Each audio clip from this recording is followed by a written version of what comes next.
everyone, it's me again, Laureen, and welcome back to my channel. Today, I'll be sharing with you guys my new baby! Not literal baby, my new camera. And I know I did ask a lot of you guys on IG stories kung ano yung recommend yung camera na maliit, I can bring everywhere, but still has great quality when it comes to taking pictures. And I know I've narrowed it down to 3 and then 2 and top 1. So ngayon, share ko kung ano yung napili ko. But before anything else, please do not forget to subscribe to my channel and let's go!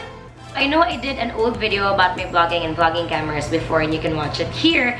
And I still have all the cameras I've mentioned before, but the problem with my main vlogging camera is I was using it for 2 years, but umabot ako sa point na I felt like I think my preferred lens dun sa camera was just too bulky. And last month, I really did decide na I want to find a camera that's compact, maganda pa rin yung quality, still very artsy, not super point and shoot kasi medyo maarte pa rin ako when it comes to taking photos for my Instagram and vlog. And I know I've mentioned a few on my IG stories kung ano yung pipiliin ko, but I decided to get this. Sobrang ganda niya and sobrang liit. This is a Fujifilm X100F and I did ask if Fujifilm can lend me the camera for 1 week. That was the time when I went to Bali and I really wanted to test the camera before getting one myself. So, after Bali, as in, sure na akong kukuha ako for myself. Before explaining the technical stuff first, I want you guys to just take a look at the camera. I got mine in brown. They have a black one also, but I feel like sobrang ganda ng brown color. If it's a regular size bag, this can fit easily. Or even if you just wear it like this, ang cute pa rin niya. It can be part of your look. And I really love it. Especially na fixed lens na siya, 23mm lang. But I really love the weight and the size. I can keep moving around every time I try to take photos. And I don't have to keep bringing all the lens with me. Okay na yung fixed lens sa akin.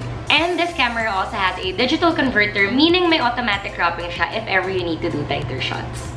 And it also has a viewfinder that's unique to Fujifilm, meaning when you peep here, nakikita mo nawawala dito. It has different kinds of settings. Ito yung button niya. It can be viewed here and here. You can play around with it a lot. And 24 megapixel siya, so maganda talaga yung quality image niya. And sobrang ganda nun ng mga built-in filters niya. So may special settings ako sa camera na to. Meron akong flat lay setup dito just so I can show you guys the filters or the settings I'm talking about. If you want tones, shadows, sharpness, you can adjust everything here depending on your feed. I really want you guys to see the colors. So this is the classic chrome. It makes everything a bit moodier.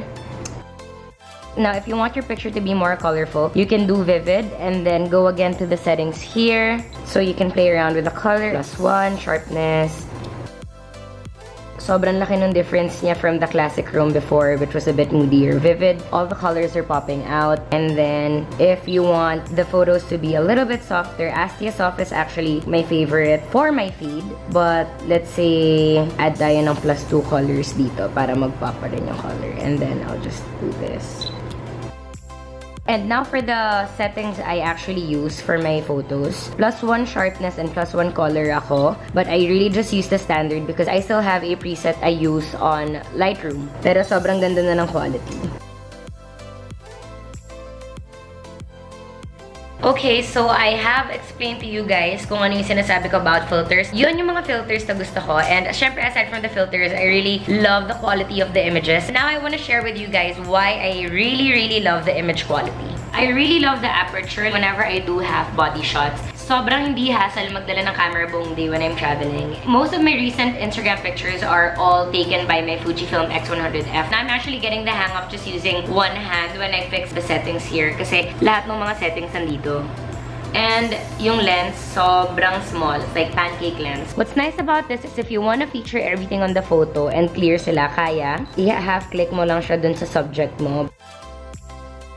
If I really want to focus on just this face, everything else becomes blurry. Same goes with half-body shot. And those are the reasons why I love my new Fujifilm camera. And if you have any questions pa about the camera, let me know by commenting below. But I also want to share with you guys a new vlogging camera I'm trying out right now. It is the Fujifilm XT100. Also, the size is compact. And I know I did mention my vlogging camera on my old vlog na I do have a travel vlog na wide angle. But whenever I do film inside my apartment, especially for beauty tutorials, I don't want it wide angle. So I still prefer having lenses like this. What's nice about this camera is it's actually the first Fujifilm camera to have an EVF. That means it has an electronic viewfinder and 180 tilting screen pass. So every time you want to film yourself, at least nakikita mo sarili mo dito sa screen na to. It's also an X-mount camera, meaning it can take any of Fujifilm's X-series Fujinon lenses. Super easy lang. If you want 35mm, if you want it tighter, if you want it wider, lahat pwede mong gamitin. Sobrang ganda rin ng video quality niya, guys. It has 4K at 15 frames per second and Full HD at 60 frames per second. And again, ang pinaka-importante for me is really the size and the quality, and I really can say na ang ganda nito. And now I'll be sharing with you guys a few clips I've taken using my XT100 just so you guys know what I'm talking about.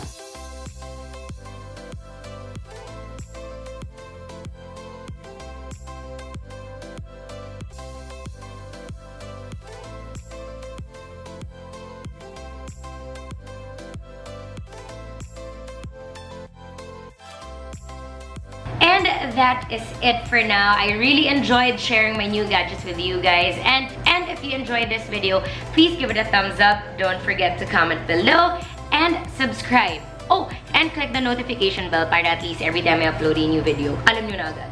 For now, bye!